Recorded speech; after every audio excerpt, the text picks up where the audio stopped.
मेरा नाम है विशाल खुराना और आप सभी का हमारे चैनल नॉलेज बॉम्ब्स में स्वागत है। और आज हम बात करने वाले हैं आत्महत्या करने के बाद क्या होता है आत्मा के साथ। जानिए रहस्य। हिंदू धर्मानुसार मरने के बाद आत्मा की मुख्य तौर पर 3 तरह की गतियां होती हैं: ऊर्ध्व गति, स्थिर गति और अधोगति। इसे ही अवगति और गति में विभाजित किया गया है। पहली बात तो ये कि आत्महत्या शब्द ही गलत है, लेकिन अब ये प्रचलन में है। आत्मा की किसी भी रीति से हत्या नहीं की जा सकती।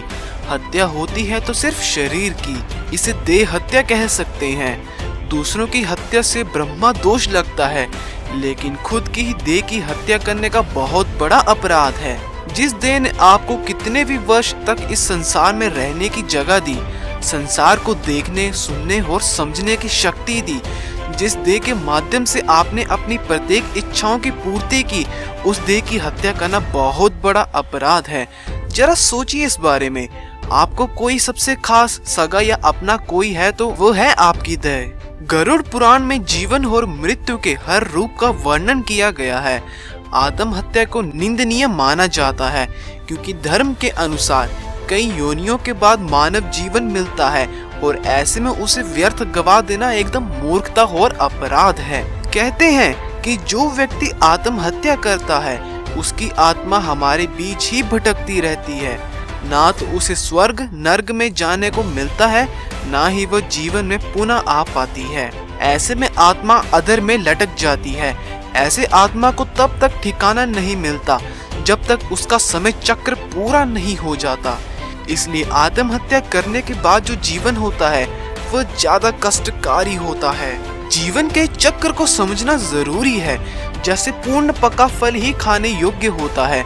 जब फल पक जाता तभी वह वृक्ष को त्याग कर खुद की वृक्ष बनने की राह पर निकल पड़ता है। इसी तरह पूर्ण आयु जीकर मरा मनुष्य अपने जीवन के लिए निकल पड़ता है। कहते हैं कि मानव जीवन के 7 चरण होते हैं और प्राकृतिक प्रक्रिया के अनुसार एक को पूरा होने के बाद ही दूसरा शुरू होता है। इसका सही समय और सही क्रम होता है। ऐसे में समय जो पूर्व की मृत्यु हो जाने से क्रम गड़बड़ हो जाता है। जिन व्यक्तियों की मृत्यु प्राकृतिक कारणों से होती है उनकी आत्मा भटकती नहीं और नियमानुसार उनके जीवन में 7 चरण पूरे हो चुके होते हैं। लेकिन जिन लोगों की मृत्यु आत्महत्या करने के कारण होती है वो चक्र को पूरा नहीं कर पाने के कारण अधर में ही रह जाते हैं। मरने के बाद कब मिलता है दूसरा शरीर? उपनिषद कहते हैं कि अधिकतर मौके पर तत्क्षण ही दूसरा शरीर मिल जाता है, फिर वह शरीर मनुष्य का हो या फिर किसी अन्य प्राणी का हो। पुराणों के अनुसार मरने के 3 दिन में व्यक्ति दूसरा शरीर धारण कर लेता है, इसलिए तीजा मनाते हैं। कुछ आत्माएं 10 और कुछ 13 दिन में दूसरा शरीर धारण कर लेती हैं, इसलिए 10वां और 13वां मनाते हैं। कुछ 1.25 माह में अर्थात लगभग 37 से 40 दिनों में दूसरा शरीर धारण कर लेते हैं। बहुत कम लोग हैं जिन्हें 40 दिन बाद भी शरीर नहीं मिलता। उनमें से अधिकतर घटना दुर्घटना में मारे गए या आत्महत्या वाले लोग ही ज्यादा होते हैं। ऐसे लोग यदि प्रेत या पितर योनि में चला गया हो तो ये सोचकर 1 वर्ष बाद उसकी बरसी मनाते हैं।